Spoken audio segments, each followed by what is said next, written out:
Bonjour my friends, I'm Frankie and welcome to Club Foodie. When I was at the University of Quebec in Montreal, I loved to eat a bagel with cream cheese and lox for lunch. Things haven't changed much since then, except now I make my own bagels. There are so many varieties of bagels you can make, but I have one in particular that is far from being plain. In today's episode, I'll show you how to make my jalapeno cheese bagels. These are packed with flavor, slightly on the spicy side. They are perfect for lunch or even for breakfast with cream cheese. You can always omit the jalapeno peppers, but why would you? Add some spice to your life. So my friends, let's get cooking.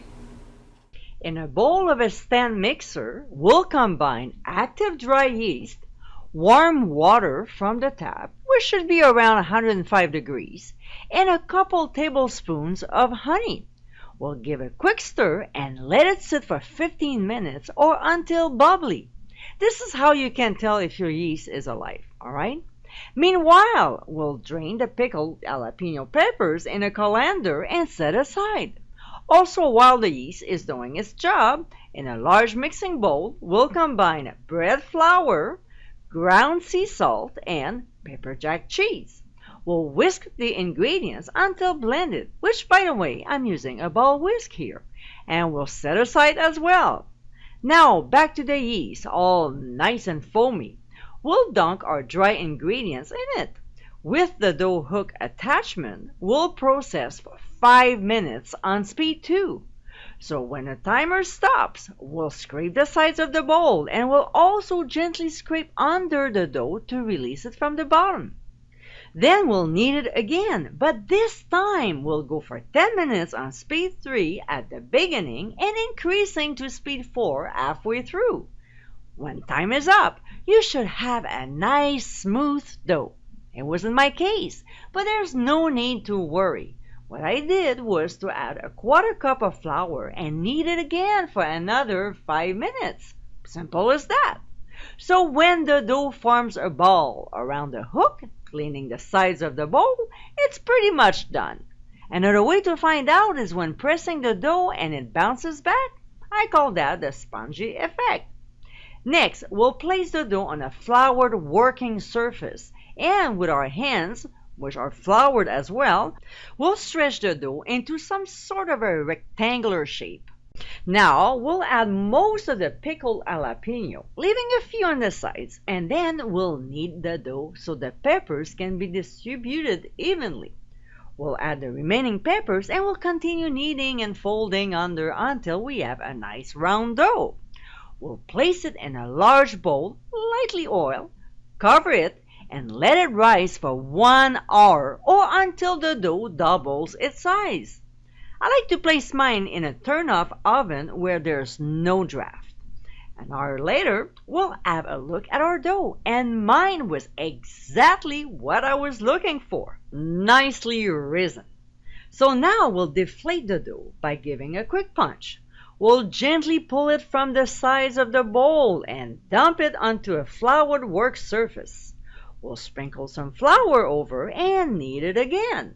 We'll reshape the dough into a ball by pulling it under so we have a nice round and smooth dough to cut into. So what we'll do is to cut it in half.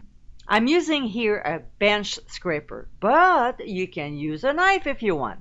Anything sharp to cut the dough with. Then we'll cut in half again and cut the 2 pieces in half as well. So we'll have 8 pieces all together.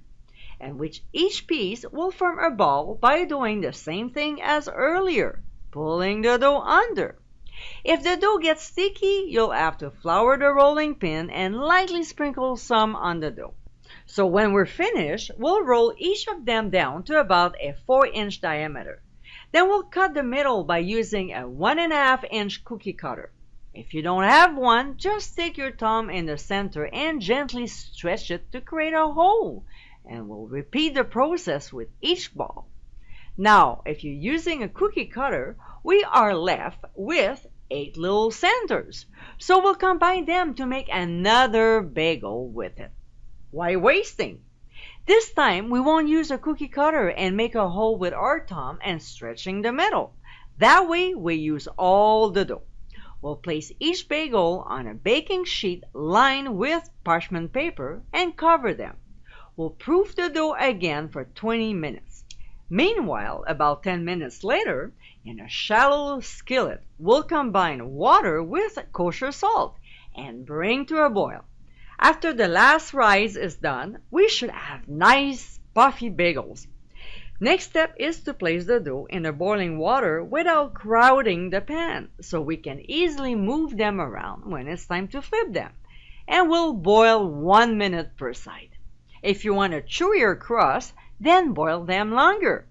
This step is what gives bagels their signature dense texture. When both sides are boiled, we'll transfer them onto a wire rack so the excess water drips off while we boil the other bagels. Then we'll transfer them to a baking sheet. I'm using a silicone mat, but you can always use parchment paper. Next, we'll brush each bagel with an egg wash. This time it's not really just to make the top brown and shiny, but also to help the topping ingredients to stick better to them, which is our next step. So we'll spread the grated cheddar cheese on top of each, making sure we pretty much cover the surface. To this, we'll place 3 to 4 slices of jalapeno pepper, pressing down gently so they don't fall off. Now we're ready to bake our bagels. So we'll transfer them into a 400 preheated oven and cook for 25 to 30 minutes. But halfway through cooking, we'll turn the baking sheet around so the bagels bake evenly. When the sides are brown and the cheese is nicely melted on top, we'll remove from the heat and transfer them on a wire rack to cool off for 10 minutes before serving. And my friends, this is how jalapeno cheese bagels, with chewy, dense interior and some heat to them, these bagels are delightfully delicious. They are great for lunch, but also for breakfast, spread with cream cheese or simply with butter. Why not? Maybe a cup of coffee is not the only thing that can help you to wake up in the morning. I hope you give it a try soon, and make sure to visit clubfoodie.com for ingredient amounts and more info. Until next time, my friends, bon appétit!